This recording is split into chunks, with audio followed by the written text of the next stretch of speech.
இப்போ king prawn இது என்ன பண்ணுவாங்கன்னா தலையை எடுத்துகிட்டு மேலே இருக்கிற அந்த நரம்பு எடுத்துகிட்டு இந்த மாதிரி கட் பண்ணி கொடுத்துருவாங்க. நாம் என்ன பண்ணணும்னா இது இதே மாதிரி கட் பண்ணிவிட்டு இந்த வாலை எடுத்துகிட்டு இப்போ அவங்க மேலே எடுத்துருக்காங்க. ஸோ அதே மாதிரி பார்த்தீங்கன்னா கீழேயும் நரம்பு இருக்குது.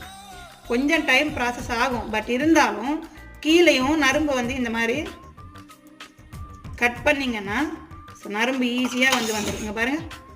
இந்த நரம்பு இப்போ மேலே இருக்கிறது நரம்புன்னா இதுவும் நரம்பு தானே, இதை வந்து எடுத்துடணும். ஸோ இப்படி தான் நல்லா க்ளீன் பண்ணி சாப்பிடுங்க. நான்வெஜ் இன்னொரு தடவை நான் காட்டுற பாருங்க. ஸோ இந்த மாதிரி நீங்களும் தோலை உரிச்சிட்டிங்க இல்லைங்களா. இப்போது இங்கே வந்து அவங்க கட் பண்ணி நீட்டாக எடுத்துட்டாங்க மேலே. இப்போ இங்கே கீழே கூட நரம்பு இருக்குது பாருங்கள், கருப்பாக தெரியுதுங்களேங்க. இந்த நரம்பை வந்து இறால தயவு சேர்ந்து எடுத்துடுங்க. ஈஸி தான், இந்த மாதிரி கத்தி வச்சு கீறினீங்கன்னா ஈஸியாக வந்தீங்க பாருங்கள் நரம்பு. இதுவும் நரம்பு தானே. ஃப்ரெண்ட்ஸ் நான் எல்லாம் க்ளீன் பண்ணிட்டேன். இங்கே பாருங்கள் அதில் நரம்பு கீழே இருக்கிற நரம்பு எவ்வளோ